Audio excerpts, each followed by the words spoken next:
Good morning friends, welcome back to the channel. I hope आप लोग सब अच्छे होंगे, मज़े में होंगे।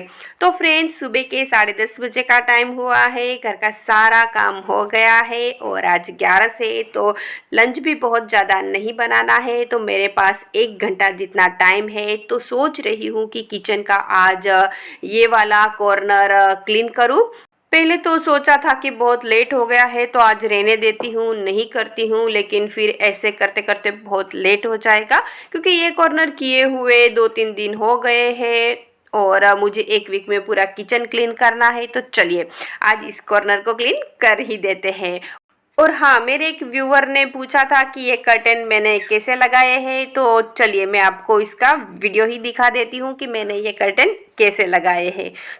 तो जो नॉन मॉड्यूलर किचन होते हैं उसमें प्लेटफॉर्म के नीचे के जो कैबिनेट होते हैं उसमें डोर्स नहीं होते हैं, तो उसमें एक कर्टेन एक बेस्ट ऑप्शन रहता है। एक तो किचन उससे हमारा थोड़ा सुंदर लगता है और जो कैबिनेट्स में चीज़ें रखी होती है वो भी गंदी नहीं होती है, उसमें डस्टिंग नहीं होता है। तो फ्रेंड्स, ये पर्दा मैंने ड्रिल से ही लगाया है। देखो यहाँ कॉर्नर पे एक कील लगी हुई है और कर्टन की जो डोरी है वो आयरन की स्प्रिंग होती है कर्टन के लिए, वो यूज़ की है। यहाँ भी दूसरे पिलर पे मैंने कील लगाई है लेकिन वो बहुत दूर है तो वो कुछ काम की नहीं है। और ये एक कील है और दूसरी सीधी कील यहाँ है। तो ये कर्टेन पूरा एक ही है, इसमें कोई भी जॉइंट नहीं है। यहाँ एल शेप का ये मेरा प्लेटफॉर्म है तो एल शेप में ही कर्टेन लगाया है। ऊपर नेफे में मैंने थोड़ा कट दे दिया है ताकि हम वहाँ से जो स्प्रिंग है उसको होल्ड कर सके। स्प्रिंग में दोनों साइड हुक रहते हैं जिसको हमें कील के अंदर डालकर इसको होल्ड करना रहता है। तो यहाँ अच्छे से थोड़ा दिखाती हूँ, शायद ये थोड़ा स्प्रिंग में फंस गया है। तो देखो ये ऐसी कील मैंने यहाँ लगाई है और दोनों साइड की स्प्रिंग मैंने इसमें ही होल्ड की है और तीसरी कील यहाँ कॉर्नर पे है। तो कील हमें एकदम वॉल की किनारी पे लगानी है ताकि जितना हो सके इतना हमारा जो कर्टेन है वो ऊपर रहे, ऊपर की वॉल से एकदम पास में हमें कील लगानी है। तो देखो फ्रेंड्स, ये कर्टेन मैंने साड़ी में से बनाया है, सिर्फ पल्लू निकाल दिया है। कर्टेन हो सके उतना लाइट वेट रखना है ताकि वह अच्छे से रह सके।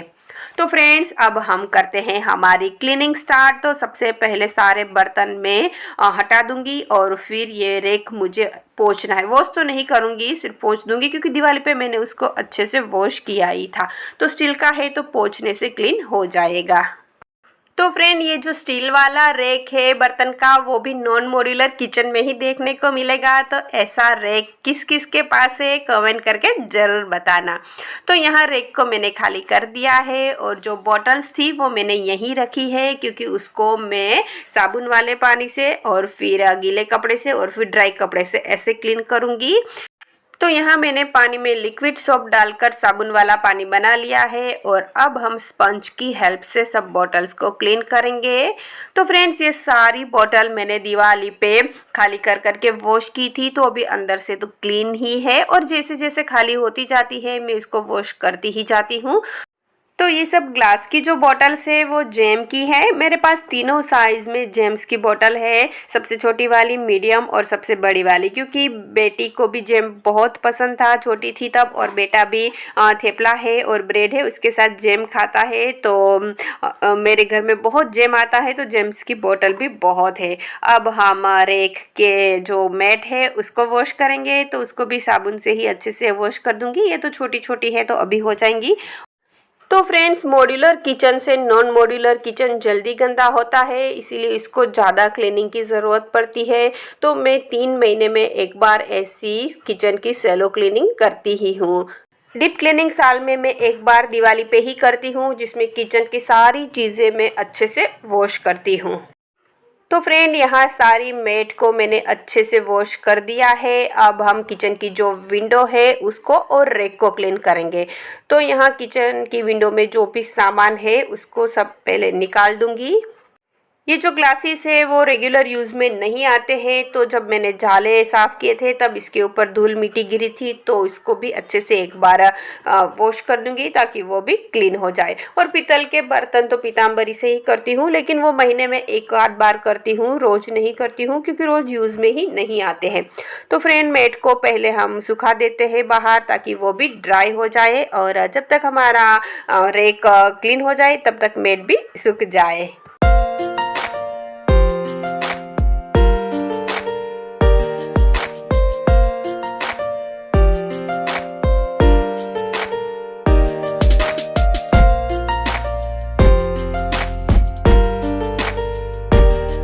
तो अभी 11:30 बजे का टाइम हुआ है, दूध आ गया है। तो सबसे पहले दूध को गर्म कर दूंगी क्योंकि वैसे भी दूध लेट ही आता है, और अभी गर्मी स्टार्ट हो गई है तो बहुत देर तक इसको ऐसे ही नहीं छोड़ सकते हैं। तो यहाँ सबसे पहले मैं रेक को क्लीन करूँगी और फिर बाद में विंडो को क्लीन करूँगी। तो इस बीच के टाइम में हमारा रेक सूख जाए तो इसके बाद तुरंत इसको मैं अरेंज कर सकूँ। तो यहाँ रेक को साबुन से पहले करूँगी क्लीन, फिर गीले कपड़े से और फिर सूखे कपड़े से। ऐसा मैं सोच रही थी, लेकिन जब साबुन से मैंने क्लीन किया इसके बाद वो अच्छे से गीले कपड़े से क्लीन नहीं हो रहा था, तो मैंने फिर उसको वॉश ही कर दिया। तो फ्रेंड ये रेक बहुत पुराना है, 25 साल जितना टाइम हो गया होगा, मेरी शादी से पहले का है। बहुत ही स्ट्रॉन्ग है और अभी तक इसमें जंक नहीं लगी है।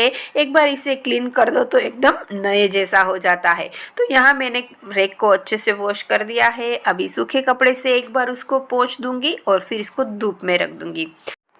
रेक को धोने के बाद अच्छे से इसको ड्राई नहीं किया तो इसमें जो पानी के बूंदे रहती है उसके निशान रह जाते हैं, फिर वो धब्बे बन जाते हैं, तो फिर वो इसका लुक इतना अच्छा नहीं आता है। तो मैं रेक को वॉश करने के बाद एकदम अच्छे से ड्राई कपड़े से क्लीन कर देती हूँ। तो यहाँ रेक को धूप में रख दिया है। अब बारी है विंडो की। तो विंडो को पहले ब्रश से क्लीन करेंगे ताकि जो धूल डस्ट हो वो सब निकल जाए। और आटा चक्की का आटा भी बहुत उड़ा था, तो अच्छे से पहले विंडो को क्लीन करूंगी और फिर इसको पानी से वॉश करूंगी।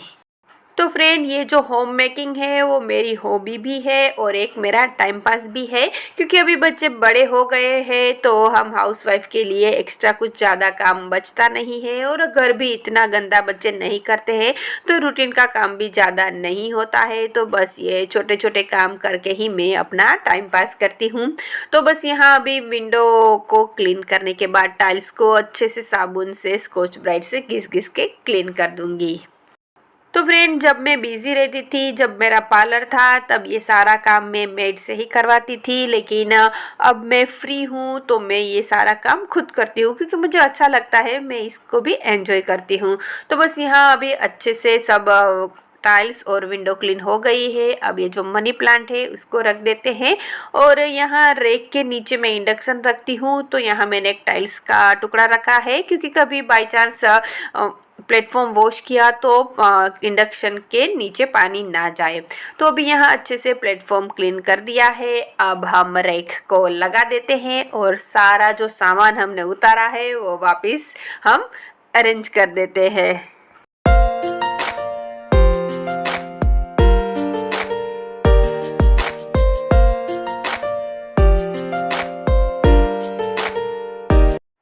तो फ्रेंड अभी दोपहर के 12:30 बजे का टाइम हुआ है और फाइनली मेरा एक किचन का कॉर्नर क्लीन हो गया है। अब नीचे से फर्श को क्लीन करूँगी और फिर जाऊँगी लंच बनाने के लिए। तो आज लंच फलाहारी ही है और मुझे बनानी है मोरैया की खिचड़ी और कढ़ी।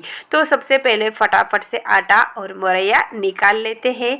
तो फ्रेंड्स आटा तो है लेकिन मोरैया बहुत कम है, आधे कप जितना भी नहीं है, और यहाँ हमें 3 लोगों की कड़ी खिचड़ी बनानी है। तो फटाफट से मैं निकल गई ग्रोसरी मोरैया लाने के लिए।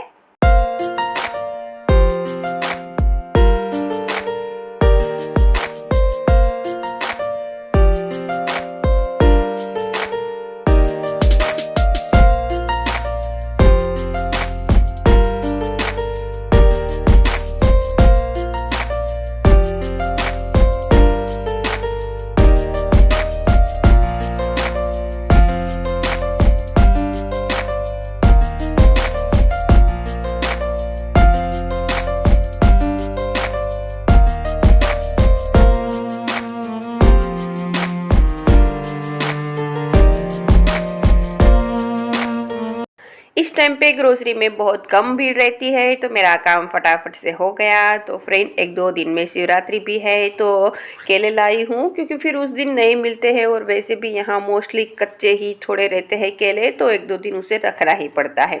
और फिर शकरकंद लाई हूँ और लाई हूँ मोरैया। तो फ्रेंड, मोरैया आ गया है, चलो फटाफट से इसको भिगो देते हैं। तो आज मैं मोरैया की खिचड़ी और कढ़ी बनाने वाली हूँ। तो आज खिचड़ी हम सारे वेजिटेबल्स डालकर मिक्स वेजिटेबल बनाएंगे। तो यहाँ सबसे पहले मोरैये को आधे घंटे के लिए भिगो दूंगी। ये बहुत फूलता है, बहुत ज़्यादा क्वांटिटी में हो जाता है, तो यहाँ मैंने आधी से पौनी कटोरी जितना मोरैया लिया है, इतना हम तीनों को हो जाएगा। तो इसको हम सबसे पहले अच्छे से वॉश करेंगे और फिर इसको आधे घंटे के लिए भिगो देंगे।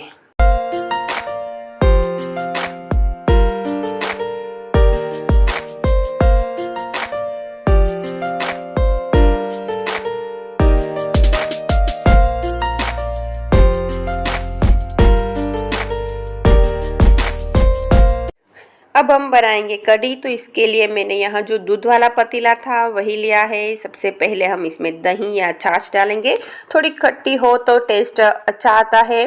फिर इसमें हम 2 से 3 चम्मच राजगिरे का आटा डालेंगे और फिर पानी डालकर दोनों को अच्छे से मिक्स करेंगे। आज मैं कढ़ी गुजराती स्टाइल में ही बनाने वाली हूँ, थोड़ी खट्टी, मीठी और तीखी। तो फ्रेंड्स, हमारी गुजरातियों की जो दाल और कढ़ी रहती है वो बहुत थिक नहीं रहती है, थोड़ी पतली ही रहती है, क्योंकि हम इसको रोटी के साथ नहीं खाते हैं, हम इसको पीते हैं। तो हमारी कढ़ी और दाल थोड़ी पतली रहती है, तो यहाँ मैंने वैसी ही कंसिस्टेंसी रखी है। अब हम इसकी छौंक लगाएंगे।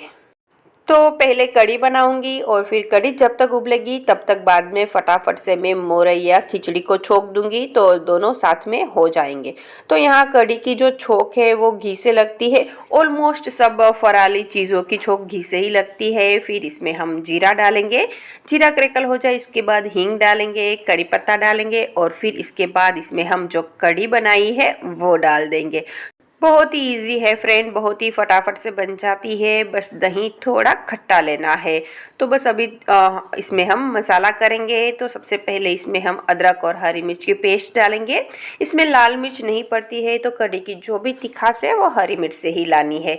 फिर स्वाद अनुसार नमक डाला है और थोड़ा गुड़ डाला है। आप इसकी जगह चीनी का भी यूज़ कर सकते हो। और थोड़ी हरी धनिया डाल दूंगी ताकि जब वो उबले इसके बाद उसका जो टेस्ट आए वो बहुत ही अच्छा आता है। तो हरी धनिया कढ़ी उबालने से पहले ही डाल देनी है। अब हम फटाफट से वेजिटेबल्स निकाल लेते हैं। तो लौकी का हलवा, गाजर का हलवा, वो सब हम फास्ट में खाते ही हैं। तो मैं आज खिचड़ी में लौकी और गाजर दोनों डालूंगी। काफ़ी लोग कैप्सिकम भी खाते हैं, तो वो भी डाल सकते हो। और यहाँ मैंने लौकी, गाजर और एक आलू लिया है। लौकी को थोड़ा छोटा टुकड़ा ही लूँगी।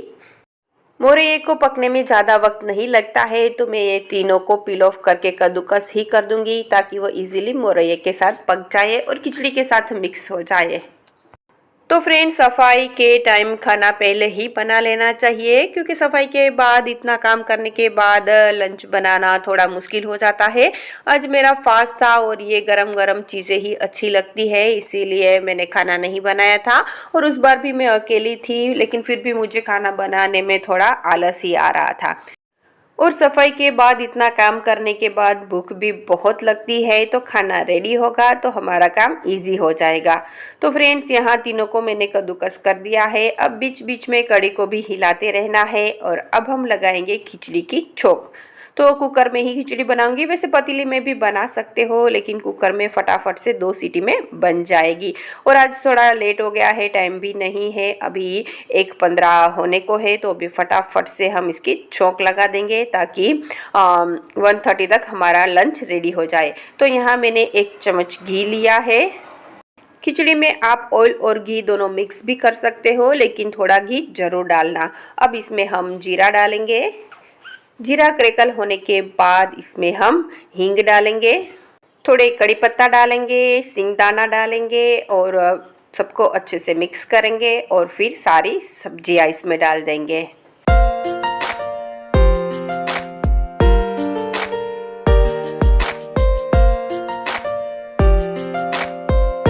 अदरक और हरी मिर्च की पेस्ट डालेंगे, अच्छे से सबको मिक्स करेंगे और 3-4 मिनट सारे वेजिटेबल्स को घी में ही सोटे करना है। फिर इसमें स्वाद अनुसार नमक डालेंगे और थोड़ा लाल मिर्च पाउडर डालेंगे। इसमें हल्दी पाउडर नहीं डालूंगी क्योंकि हम हल्दी फास्ट में नहीं खाते हैं। अगर आप हल्दी खाते हो तो आप इसमें हल्दी भी डाल सकते हो। बस अच्छे से सबको मिक्स करना है और लास्ट में अब इसमें हम मोरैया डाल देंगे। तो इसमें पानी की क्वांटिटी जितना मोरैया है उससे 5 गुना लेनी है क्योंकि ये बहुत ही फूलता है और पानी भी बहुत पीता है। तो यहाँ मैंने इस मोरैये से 5 गुना पानी लिया है। अब हम 2 सीटी बजा देंगे, मीडियम फ्लेम रखनी है। और देखो फ्रेंड्स, यहाँ कढ़ी भी हमारी अच्छे से उबल गई है, कढ़ी रेडी है और अभी 2 सीटी में मोरैया भी हो जाएगा। तो चलो, हमारा मोरैया रेडी है और भूख भी बहुत लगी है, तो फटाफट से प्लेटिंग कर लेते हैं।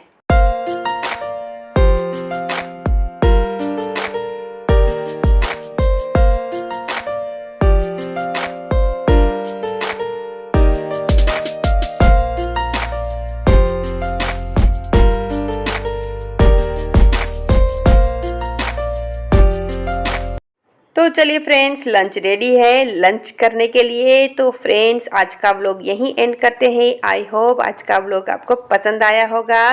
फिर मिलेंगे नए कंटेंट में नए वीडियो के साथ। तब तक के लिए bye, take care, thank you.